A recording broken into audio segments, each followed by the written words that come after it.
I started to eat Sweetfin every couple weeks and now I'm eating it every day again. I think the big mistake that people who jump into hospitality make is that they don't understand basic business principles. I don't think I knew exactly what I wanted to do until I was like in my early 20s. The consumer really wanted to have better quality food at a reasonable price point. For whatever reason, growing up, I just had this like love for food and cooking. It was just a big part of our family. And I was like the only kid there that knew how to cook. The idea for Sweetfin sort of like popped into my head one day. Here we are 11 years later. Welcome back to Dine and Grind, the show that pairs entrepreneurial grit with kitchen hustle. Quick shout out to Snibs. You all know I had a slip and fall in the kitchen, which is why I created a better work shoe, partnered with one of the top orthopedic surgeons, and my high school best friend who's also a restaurateur and made Snibs. Snibs sponsors this podcast, so thank you. Today, I'm very excited to have Seth Cohen, the co-founder and president of Sweetfin, a local LA resident, and someone who's bringing a lot of newness to an industry that I would say QSR has kind of not seen a lot of newness. And so I'm very excited to dive into that. 15 locations through SoCal. Everyone knows that's not easy. Let's jump on in. Service begins now. All right, Seth. It's great to have you here. Thanks for having me. Yeah, my pleasure. I think, what I would love to know is, was it always something that you knew you were going to be in hospitality? I don't think I knew exactly what I wanted to do until I was like in my early 20s. So I was at USC. I had all these like crazy internships. I was at Live Nation, where that was kind of like the first time I got to look under the hood of like what a P&L looks like for a venue. So a lot of their concert venues. I was in financial services at Wachovia Securities. I watched the markets melt down during the great financial crisis. We're the same age. That was one of the exciting parts of living through that right out of high school. But like for whatever reason, growing up, I just had this like love for food and cooking. It was just a big part of our family. I think I was like one of the only people of my generation, I'm sure we were probably similar, that watched the Food Network. I would see Bobby Flay and Guy Fieri. I was like, these guys are awesome. I love it. Before it was like socially acceptable to talk about watching the Food Network as a 15, 16-year-old. But yeah, hospitality was always something that I was interested in. When I was in college, I always had dinner parties and had people come over. I remember moving to Copenhagen where I did my study abroad, and I was like the only kid there that knew how to cook. So I just found a lot of utility out of it. And out of college, I was trying to triangulate sort of the things that were interesting to me, and part of that was marketing and branding. I had a good understanding of real estate and real estate finance, but also this love for hospitality. And it was sort of the rise of the fast casual movement. So like Shake Shack, Chipotle, Sweetgreen, all of these companies came out of nowhere, out of the GFC. And the consumer really wanted to have better quality food at a reasonable price point. And at the time I was sort of looking at that market and I thought that it could use a little disrupting. Everyone was doing the same things. It was a lot of pizza, burgers, salads, and sandwiches. Tacos. So tacos, yes. And so, yeah, had a couple ideas, and the idea for Sweetfin sort of like popped into my head one day. And I was like, I think this could be a good idea. Let's swing the bat and try it. And so here we are 11 years later. Wow. And at the time, I don't want to quote you on this, but I would say mainland poke was not really known, right? It was really early days. Yeah, we were, I mean, it's really crazy. Like I can confidently say, not in an arrogant way, that we were the pioneers of this category that has really blown up, not only in the United States, but all over the world. Like you'll go to Europe. I remember like 2 years into it, there was a woman that walked in and she was taking notes and she's like, yeah, I'm from Switzerland. I'm trying to open a poke concept. And it just made a lot of sense. Like it's the way that people want to eat. It's fresh, it's quick, it's healthy. And a lot of this sort of like Asian California flavors that we imparted into Sweetfin. Shout out spicy tuna poke bowl that I love eating at your restaurant. That's a good one. Yeah, it just made a lot of sense. So yeah, we were one of the first. I mean, poke, of course, is a dish that's indigenous to Hawaii. When we started Sweetfin, we were very clear in our messaging, like, hey, we are not your traditional poke, because we're not. We took the idea of poke and made it sort of our own and integrate a lot of what we love about California and sort of like Los Angeles culture into this thing that is uniquely Sweetfin. But this idea of like a fast casual concept where you can build your own poke bowl really originated with us in LA and a few others. And now it's literally everywhere, which is crazy. It is crazy. I was just traveling overseas, and I saw Pokesot, and I was like, Yeah. oh, how did this get here? It's insane. We have a place in Hawaii, and I spent a lot of time there, and it's amazing to see like something that was so local. And I think that your bowl, maybe other than a few places that I like there, it flavor wise really crushes it over a lot of the things that I've had there. The Poke Shack in Kona is my favorite little spot, but It's good. Like we're always trying to triangulate like sustainability, price point, and quality, Yeah. and what is the consumer willing to spend. You know that with your restaurants. When you go right to the source and you have fishermen that are catching for you, like it doesn't get better than that. So we tried to commercialize it, I suppose, at scale. And so, you may not have, I think we're like hitting 8 out of 10 quality where they're 10 out of 10, but from a flavor standpoint, I think we're right up there. yeah, it's super. Yeah, no, and I think that's the important thing is you got to control what you can control and kind of mask that. Yeah. So, do you think that it was your ability that you didn't come from hospitality and you started, because I've talked to a lot of people that have sat in that seat, and most of them have rise through the ranks of hospitality before owning. I wasn't one of those people. I jumped into the owner's seat right off the bat, and for better or for worse, it allowed me to find opportunity that I didn't think existed. And I know it has to have done the same for you. And what do you think having a non kind of culinary upbringing, other than, your passion for it, what advantages did it let you see into the world of poke, hospitality, fast casual? Yeah, I mean, I think like the big cliche is ignorance is bliss. Like when we were pitching this concept, literally no one knew what poke was. Like to the point where we were talking to landlords and we were like, hey, we want this space. And they're like, we don't think that's a good idea. One landlord called it a Facebook poke. Like he thought we were doing something in tech. Another gave up our space for a grilled cheese concept.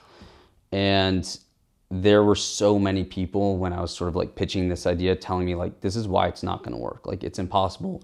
No one scaled raw fish before. So had I listened to them, or had I probably had the experience that I have now, I may not have done it.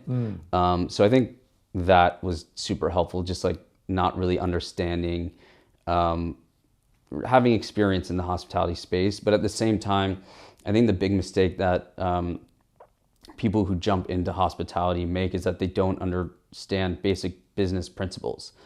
And the food business, while the barriers of entry are super low, it is one of the most complex businesses that really exist. I mean, I think Danny Meyer said this, I heard him talk about this years ago. He's like, you're taking a manufacturing facility, you're manufacturing food, and instead of having your manufacturing facility in Vernon, where rent is maybe 50 cents a foot, you're having it on Rodeo Drive.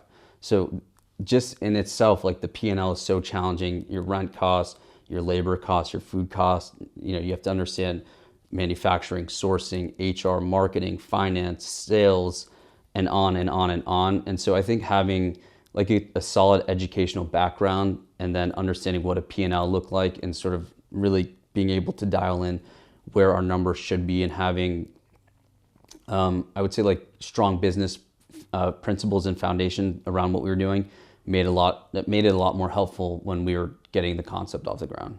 Yeah, I mean, I always think about the amount of variables you have to control to be successful in the restaurant industry. It doesn't exist anywhere else. And then you add LA, California, all these other fun things on top that we get to hear locally that don't really make it easier for us. No, yeah, not at all. Well, and year one. So you opened how many years ago? We opened on April 15th, 2015, so almost 11 years ago exactly. Wow, that's a long time. It's a long time. Okay, so 11 years ago, you opened. You had a pretty, from what I remember, and I was pretty close to seeing this kind of grow. You had a pretty good response, right? I mean, it started strong. First location, was it the one on? It was on Lincoln and Broadway. Okay. It was in Santa Monica. It wasn't our first choice, as we said, or as I said, we wanted to open in downtown LA actually. We thought like Which the business spot? that's Close to where your spot is now? No, it was in one of like the office parks. It was next to the original Mendocino Farms. We thought it was a good idea to like have. That's a scary area. I mean, having lived down there, that area is weirdly. By the way, like Mendo did really well. having the grilled cheese concept take our space was the best thing to ever happen to us. We found the space in Santa Monica. The light bulb kind of turned on. I was like, well, obviously we should open in Santa Monica. It's coastal. We're a coastal concept. Like it makes sense for the brand. But at the time, that location was B minus, maybe. It was a bit of a food desert, which was interesting. There wasn't a lot of healthy food, believe it or not, in Santa Monica. And we, in typical sort of restaurateur fashion, we sort of had these delay after delay after delay in opening. It was like, first it was getting permits, and then it was the health inspector. We thought we were going to open on January or like December 20th of 2014. The health inspector came in. He's like, this wrong, this wrong, this wrong. And by the way, I'm on vacation for the next 6 weeks, so I'll see you in mid-February. Oh. And we were like, fuck, this is horrible. But what that did was it sort of like built this anticipation around what we were doing, because we had like all these local collaborations like lined up, ready to go. So when we finally did open in mid-April, it was like gangbusters. And my partner, Alan, at the time, he had been a little bit more experienced in the hospitality space. He had never done anything in fast casual. He looked at me, he's like, hey, Seth, I just want you to understand, like, this reaction is not normal. Like, the P&L that we're achieving is not normal. And it got to the point, like, in the first couple of weeks where we had to put a sign out on our door that said "Gone Fishing," because our team needed a break to prep between the hours of 2:30 and 6 before dinner. Wow, that doesn't happen in fast casual. No, it was insane. And we have no hood. We were making homemade crispy onions. Like literally, oh my god! Not even a fryer, not even a shallow fryer, like in an induction burner. Oh my god! So we had in a pan. In a pan. Oh man! And so 24 hours a day, someone was in there making crispy onions and cutting produce and fish, and it was insane. But it was a lot of fun. That's so awesome. Yeah. Wow! So you just hit the ground running. Yeah, we did. It was sort of like a confluence of, I think, good luck in terms of just the timing. It made sense for the market, but also I think we have and had a product that the market really wanted. People wanted. It was innovative. It was totally unique. Like, I think people take it for granted now, and you would understand this because you had a very similar approach and sort of like your culinary point of view, but we were really chef driven, and part of that chef driven mentality meant that we brought in really unique and interesting ingredients to the fast casual market that people had never brought before. So we had our creamy togarashi sauce, which was our version of spicy mayo, and that had fish sauce in it. And so like that flavor profile was really different to what people were used to in a traditional spicy mayo. We brought in yuzu and togarashi and wasabi furikake and all these like amazing kelp noodles. Like, we were gluten free, like all these things that are like now like, yeah, cool, that's everyone's doing that. It was so unique at that time 11 years ago. And so I think that differentiation from a product standpoint, allowed us to really, get out of the gates quickly. I think it's a blessing and a curse to start like that. Yeah. Because your normal is not normal. Yeah. But also a busy restaurant fixes a lot of problems. You would say a slow restaurant, you think, but like when it's a slow restaurant, your employees do things that are bad. You have room to make mistakes. In a busy restaurant, the room, becomes smaller and smaller. Well, we made the first mistake we made was we're like, okay, we have this 1,000 square foot location in Santa Monica.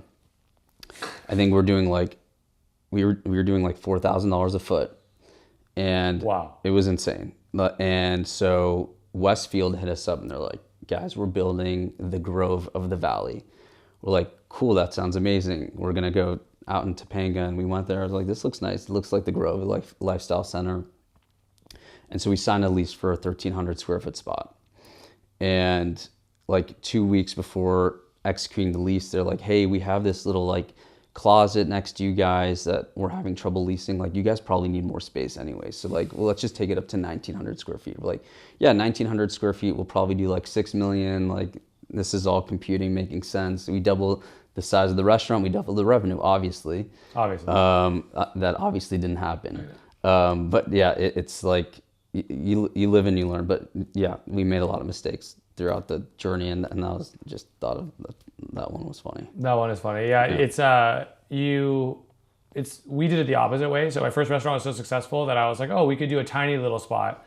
And then I realized in a tiny little spot, you can't, for our concept, we couldn't gross enough revenue to pay for the right leadership. Right. So we didn't have the right leadership, caused new problems. It's like amazing how fine tuning a business it's an art, right? Because you got to see it from both sides. Yeah. Hard part is that with restaurants, every bet is maybe your last. I mean, not always, but when you're going from 1 to 2 restaurants, if that second restaurant isn't successful, it's hard for the first one to prop it up forever, right? And same with 2 to 3. I mean, obviously the percentage gets smaller, but I learned that every location, especially in your first 5, they really have to be successful. Especially if you want to scale with sort of professional money, or now all money is professional because so many people have gotten burned with restaurant investments.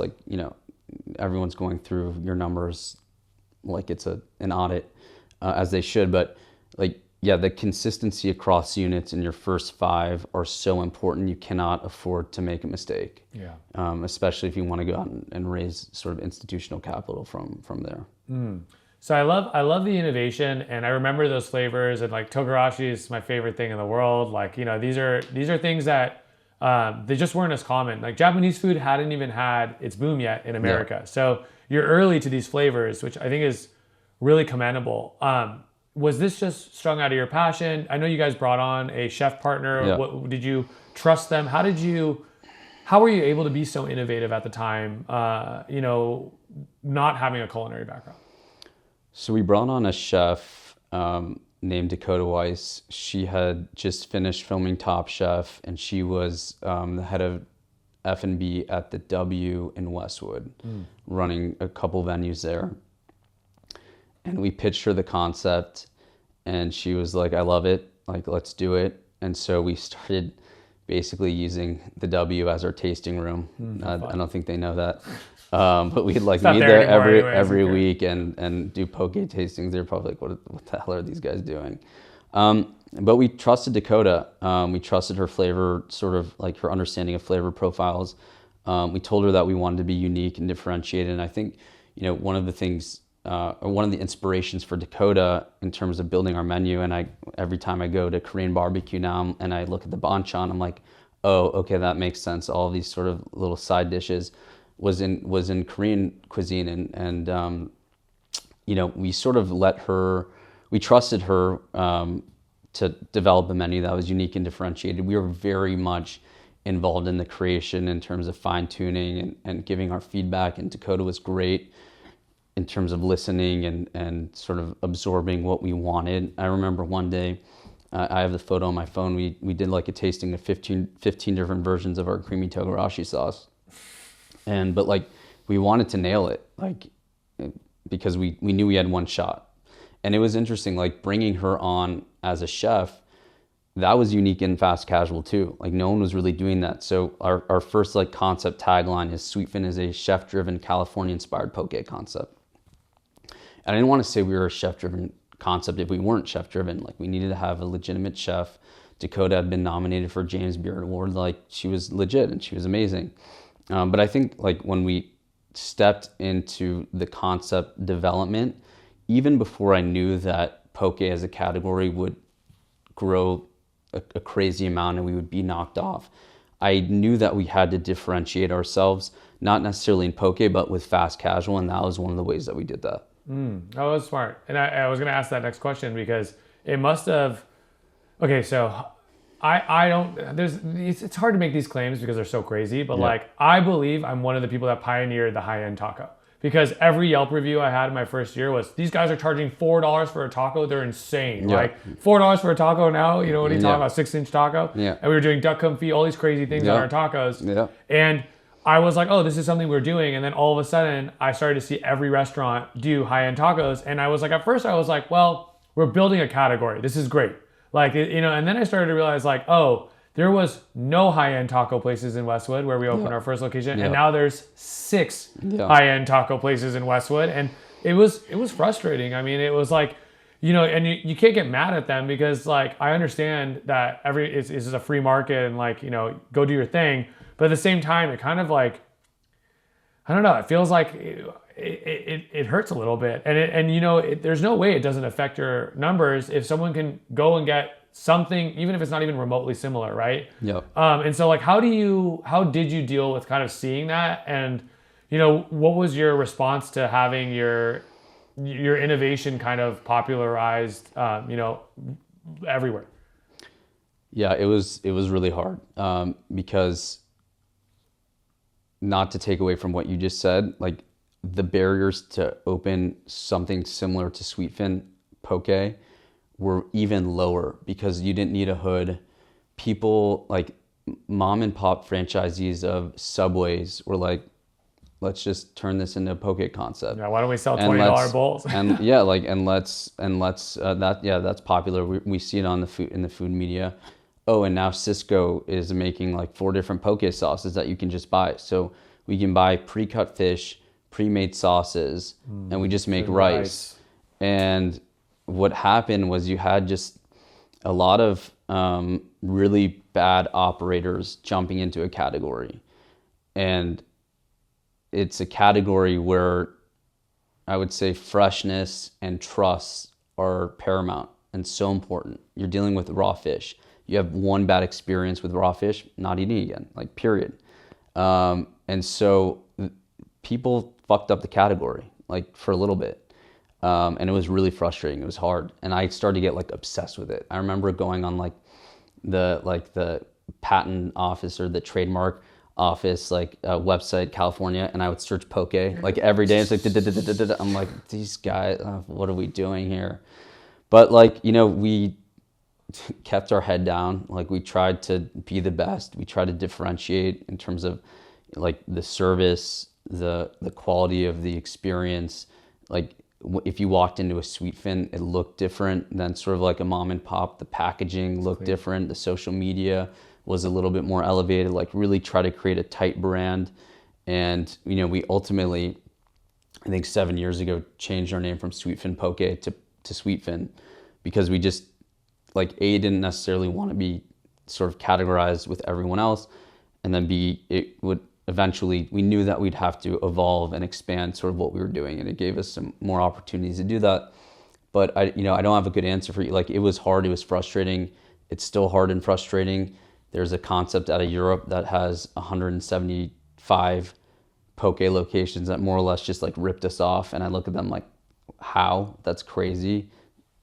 It is what it is. It's part of the restaurant business. Good learning lesson. Yeah. I know. Most people are like, well, it's flattery when people are copying Yeah, it. I'm like, it is well, not. Yeah, sometimes, but we yeah. had to throw around a couple C&Ds, but Yeah.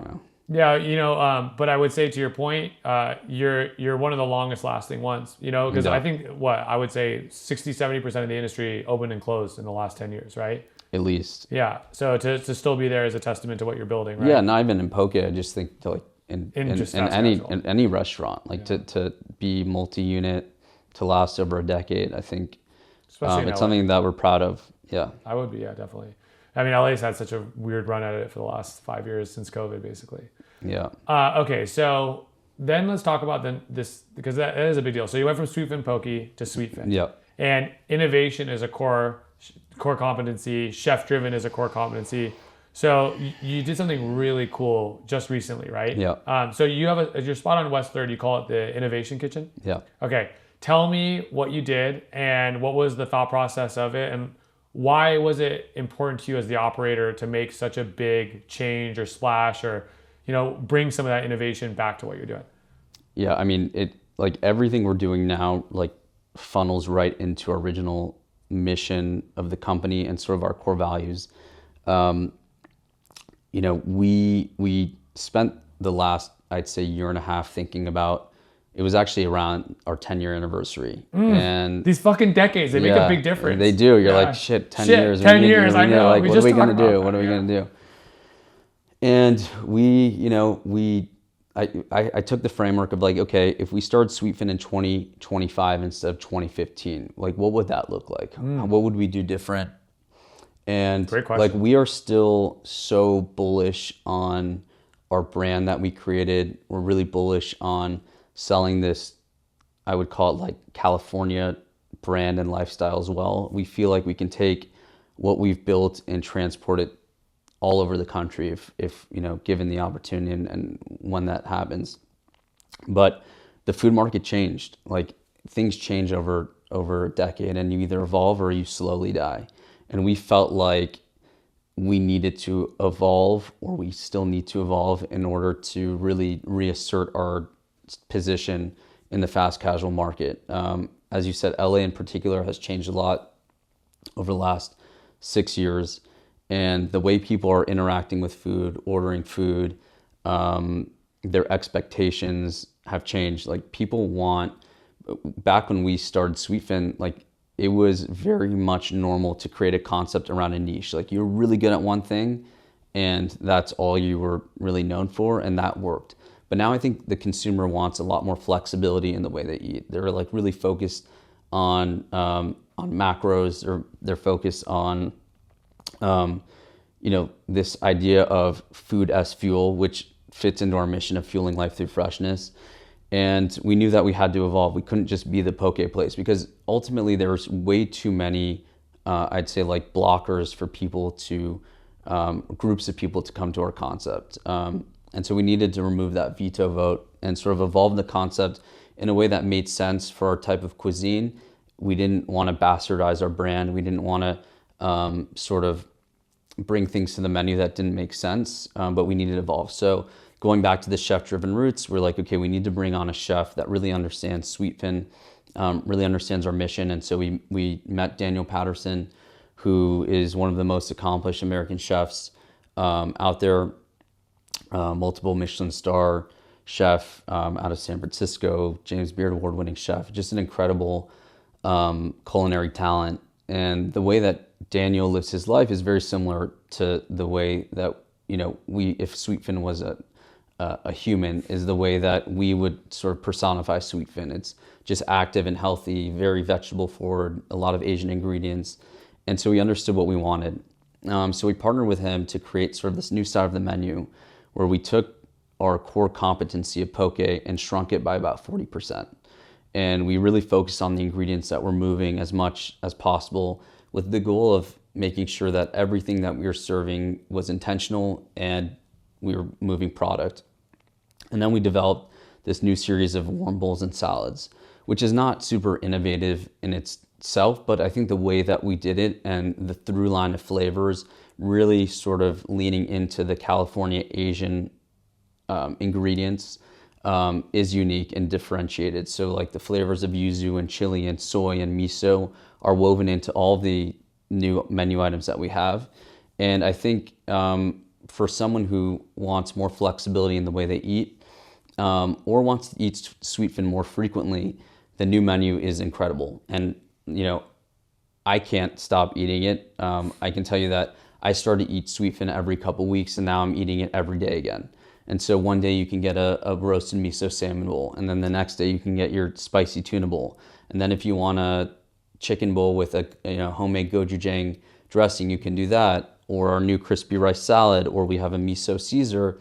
Again, it's embracing sort of LA, California, and taking those flavors of Sweetfin and just imparting them in a different vessel. And I think this new menu that we have, which allows someone to get poke and salads and warm plates, we'll call them, is a concept that can be translated across the country, because there really is something for everyone.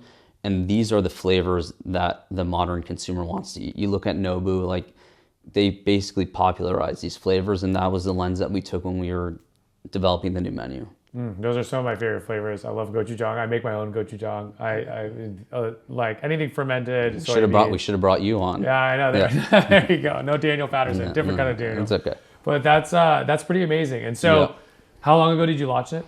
We launched this 3 months ago. 3 months ago. Yeah. Okay. And I think that this is a cool question on timing. But so it's been 3 months, and you're innovating with all of these really great dishes. It's here at the West Third Kitchen. Yep.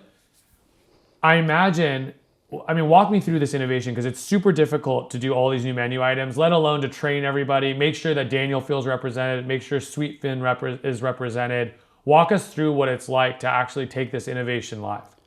Yeah, so we purposefully have only launched it at one location because we want to learn as much as possible. We've already iterated on some menu items that weren't selling well. We just added sort of this build your own plate concept.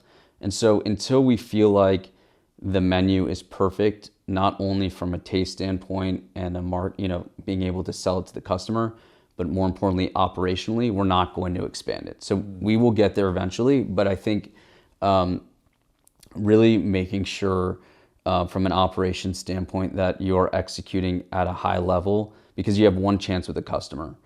We're doing something that's so radically different than what we've been known for. First of all, it's expensive and it's challenging to change consumer habits. So the people that have gone to Sweetfin for poke that come in a couple times a week, to get them to try something new is very challenging.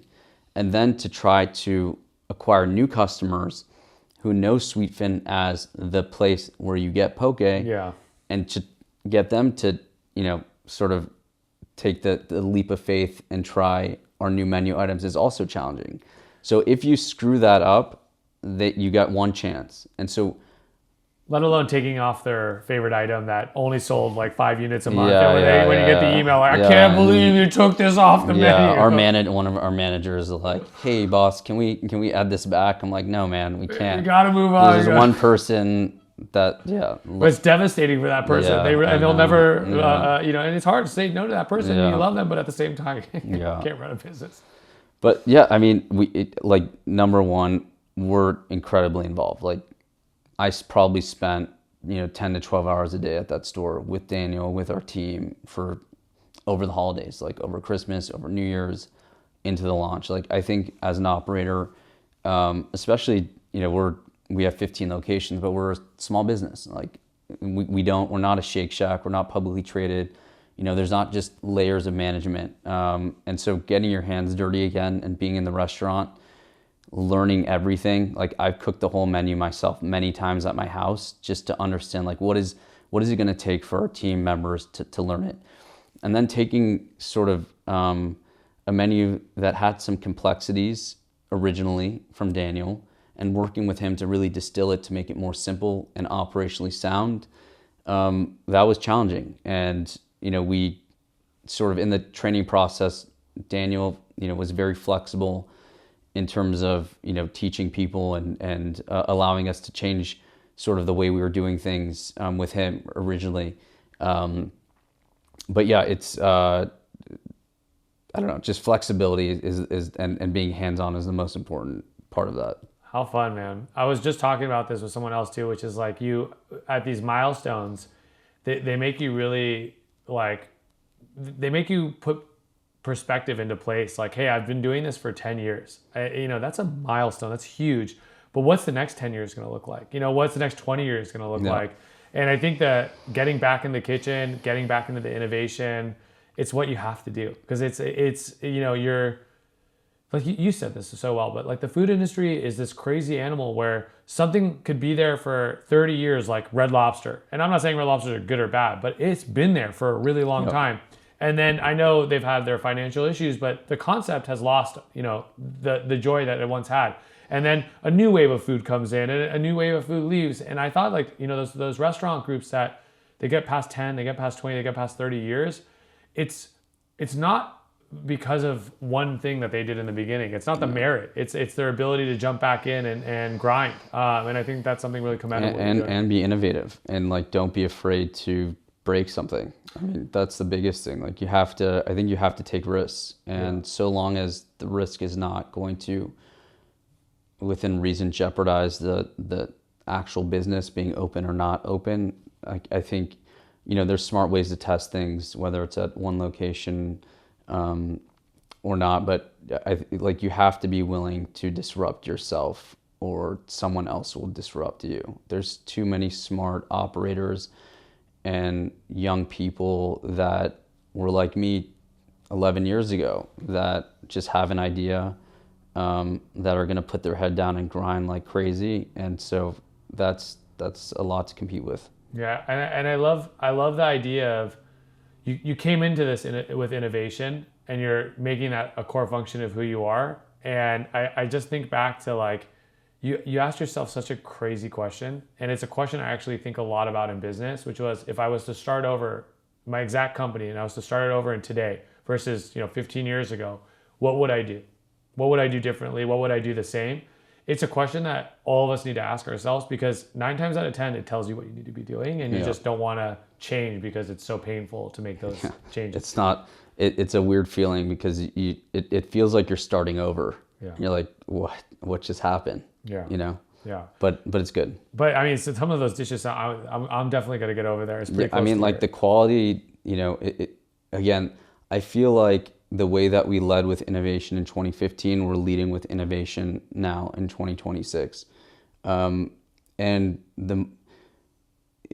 when we started Sweetfin, I feel like LA was a hotbed for innovative fast casual. You were definitely a big part of it, but like COVID and the dynamics of the city and, you know, the challenges that we've had has really sort of created an environment where the risk reward for opening or trying something new is no longer there. And so I feel like you're seeing that with a lack of new innovative concepts that are opening.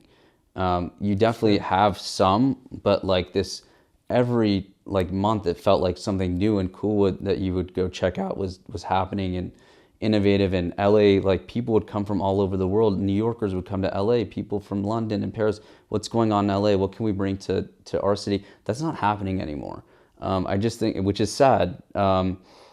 So, you know, I feel like the innovation that we're bringing is similar to what we brought in 2015. It's just different.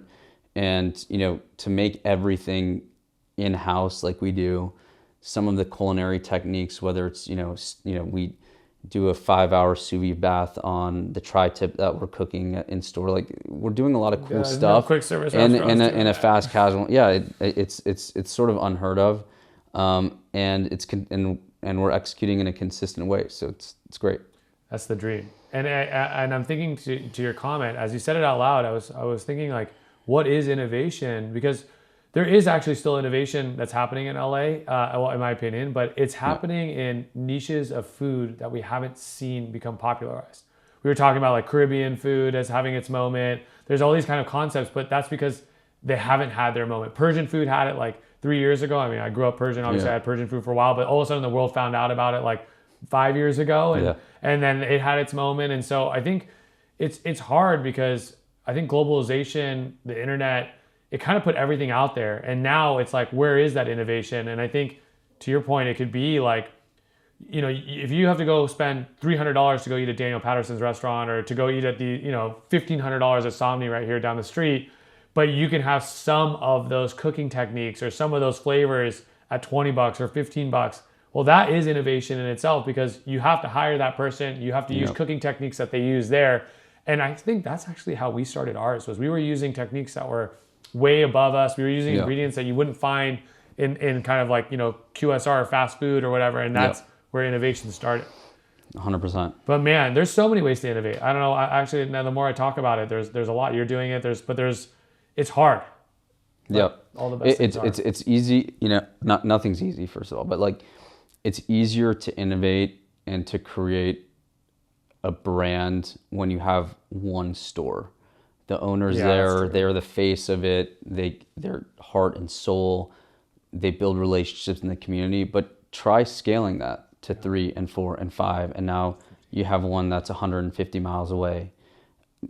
That's the hard part. And even the best in the business that, you know, some companies are publicly traded in the fast casual space, they stumbled because it's really hard to scale and to keep that heart and soul and innovative spirit across so many units and zip codes.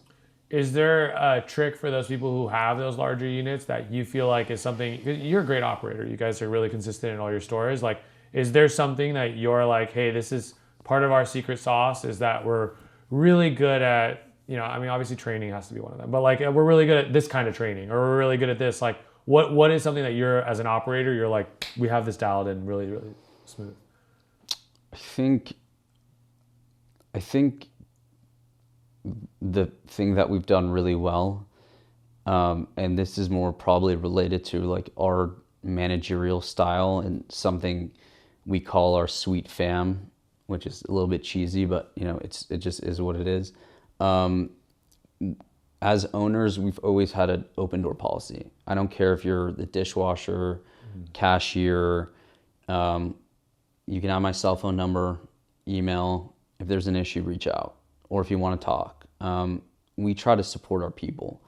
And I think in an industry that has a tremendous amount of turnover, we've been able to remain pretty consistent with our team, especially through COVID and all the other challenges, especially with our GMs.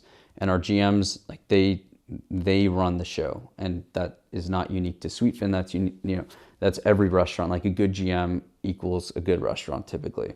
And so when you have continuity with your managers and you have people that have been with you for 7, 8, 9, 10 years, and they know what's important to the concept, they know the community, it just changes sort of the level of operations that you can execute at. And so I think that's probably the thing that we're really good at, but we're always adapting, and our training could get much better for sure.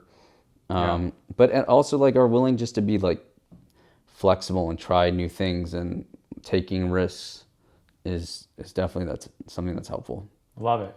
Yeah, I mean, we all know the difference between a good manager and a bad one, and the difference it gets to make in you as the operator's life. Yeah, it's a game changer. It's and hiring or firing fast if you need to is is important. Hire slow, fire fast. Yeah, I think we hire fast, fire fast. Yeah, there you go. Well, the restaurant business is, I think, the one beast where if you don't have an employee, you can't operate. Like you have to hire. Like it's so competitive now. Like I think my partner Alan says, like if we don't respond in 15 minutes, they're gonna get another job. Like let's get on it. I mean, it is crazy. It's like everyone's paying the same wage. Yeah. You're offering a similar position. So like, why is your company the one they go after? And I always tell my team, I'm like, we have to sell these guys when they call us. Like, you know, like they're selling them, but we're also selling them too, you know? Right. Yeah. All right, cool. I got some stuff for you. Thanks, man. We always give away a pair of shoes. These were specifically for you. This is like my favorite pair we ever designed. It's called Blueberry Jam. Oh, sick. It's our Orbit. So this is our front of house shoe.